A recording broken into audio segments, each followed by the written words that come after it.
दोस्तों, तेनालीरामा अपनी बुद्धिमानी और चतुराई के लिए काफी लोकप्रिय थे। इनकी चतुराई के किस्से दूर दूर तक फैले थे। तेनालीरामा विजयनगर के राजा कृष्णदेव के सबसे प्रिय मंत्री थे। राजा कृष्णदेव की हर मुश्किल कुछ ही पलों में हल कर देते थे। राज्य में किसी भी प्रकार की कोई समस्या आ जाने पर तेनालीरामा की ही सलाह सबसे पहले ली जाती थी। तेनालीरामा की कहानियां और किस्से जितने उस समय प्रसिद्ध थे, उससे भी अधिक आज के समय में प्रसिद्ध है। दोस्तों, आइए सुनते हैं तेनालीराम की रोचक कहानी। बड़ा कौन। एक बार राजा कृष्णदेव राय महल में अपनी रानी के पास विराजमान थे। तेनालीराम की बात चली तो बोले, सचमुच हमारे दरबार में उस जैसा चतुर कोई और नहीं है, इसलिए अभी तक तो कोई उसे हरा नहीं पाया है। सुनकर रानी बोली, आप कल तेनालीराम को भोजन के लिए महल में आमंत्रित करें, मैं उसे जरूर हरा दूंगी। राजा ने मुस्कुराकर हामी भर ली। अगले दिन रानी ने अपने अपने हाथों से स्वादिष्ट पकवान बनाए।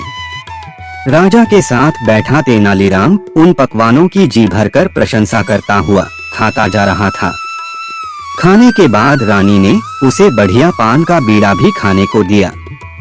तेनालीराम मुस्कुराकर बोला, सचमुच आज जैसा खाने का आनंद तो मुझे कभी नहीं आया। तभी रानी ने अचानक पूछ लिया, अच्छा तेनालीराम, एक बात बताओ, राजा बड़े हैं या मैं? अब तो तेनालीराम चकराया। राजा रानी दोनों ही उत्सुकता से देख रहे थे कि भला तेनालीराम क्या जवाब देता है।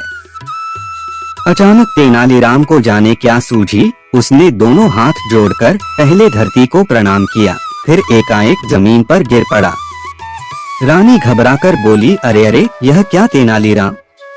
तेनालीराम उठकर खड़ा हुआ और बोला, महारानी जी, मेरे लिए तो आप धरती हैं और राजा आसमान, दोनों में से किसे छोटा किसे बड़ा कहूँ, कुछ समझ में नहीं आ रहा है।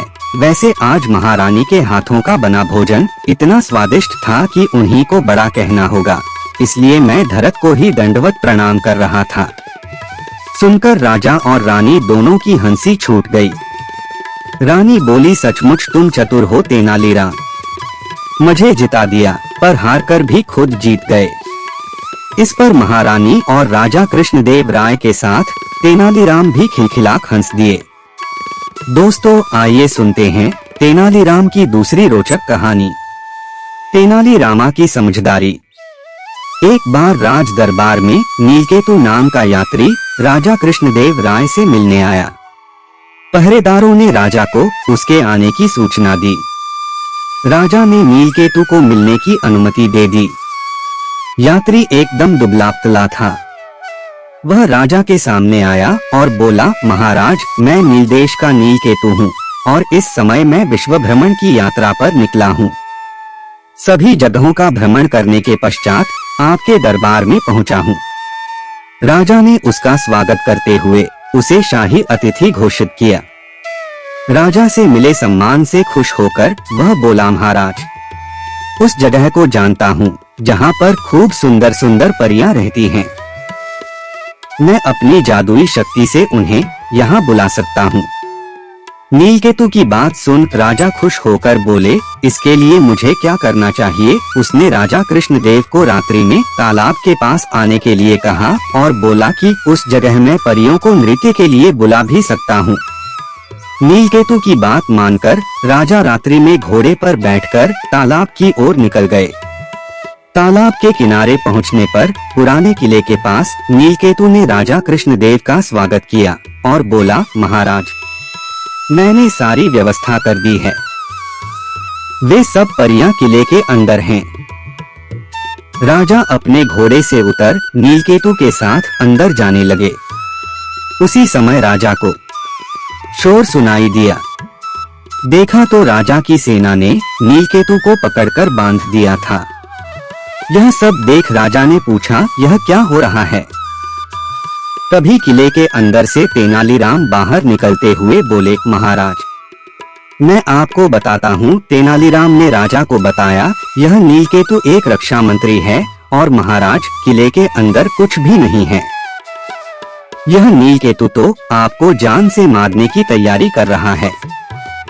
राजा ने तेनालीराम को अपनी रक्षा के लिए धन्यवाद दिया और कहा, तेनालीराम यह बताओ तुम्हें यह सब पता कैसे चला। तेनालीराम ने राजा को सच्चाई बताते हुए कहा, महाराज आपके दरबार में जब नीलकेतु आया था तभी मैं समझ गया था।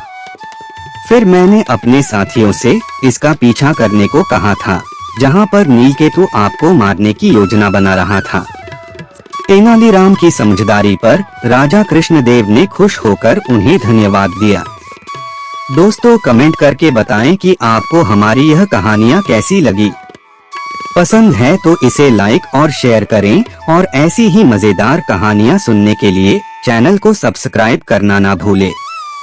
मिलते हैं जल्दी ही एक और नई कहानी के साथ, तब तक स्वस्थ और खुश रहें। नमस्कार।